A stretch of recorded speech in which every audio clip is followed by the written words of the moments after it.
I think the human eye is quite an emotive organ. They are so expressive, they define an individual. And so humans tend to hold the eyes in quite high regard. It was in 2010 that Teresa first noticed a change to her eyes. I woke up and I looked in the mirror and I was like, that's a bit strange. My eye's big. How did that happen?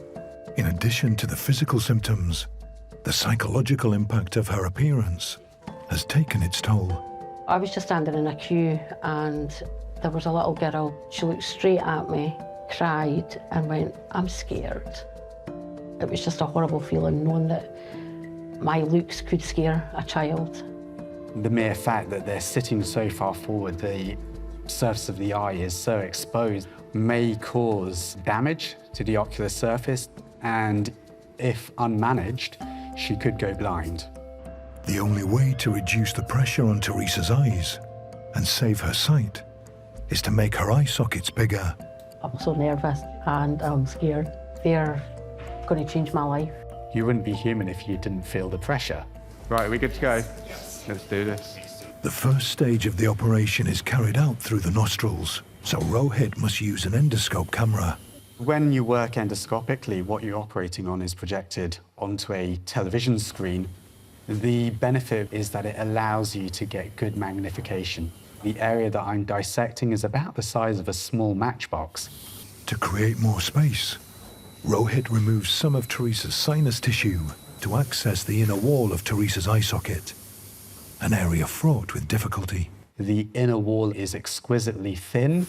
Rohit must remove it without rupturing the fatty layer below. It's like a water balloon that's fit to bursting, which has got a layer of something else stuck to it, and you're trying to remove that layer without inadvertently damaging the water balloon. I get quite blinkered, and anything else happening around me kind of just fades away because this stage is critical. I think that did the trick. Now we want to upset the tissue underneath in order to finally release that pressure.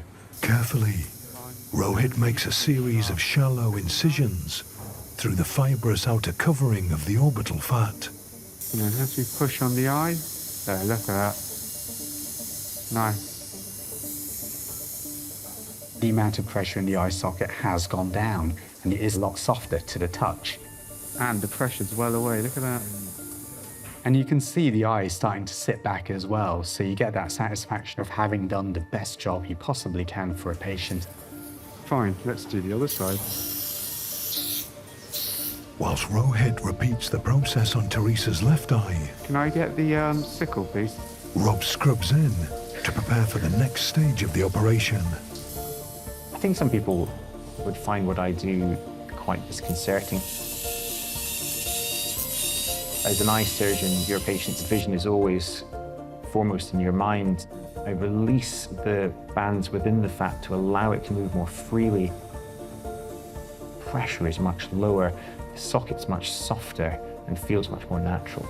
Performing an operation like this and getting that visual feedback that the eyes are sitting further back, that the pressure has gone down to the feel is immensely satisfying.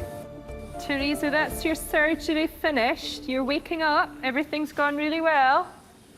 7 weeks on from surgery to reposition her eyes and save her sight, Teresa is enjoying a new lease of life. I just can't believe how well it's went. I'm smiling now, I'm out, I can walk about without sunglasses on. Seeing the impact of surgery like this on patients like Teresa is hugely rewarding. It really makes one feel like you're making a difference. I feel like a different person. If it hadn't been for the surgeons, then I would still be in a shell, still hiding behind sunglasses. It's just been amazing. I just can't thank them enough.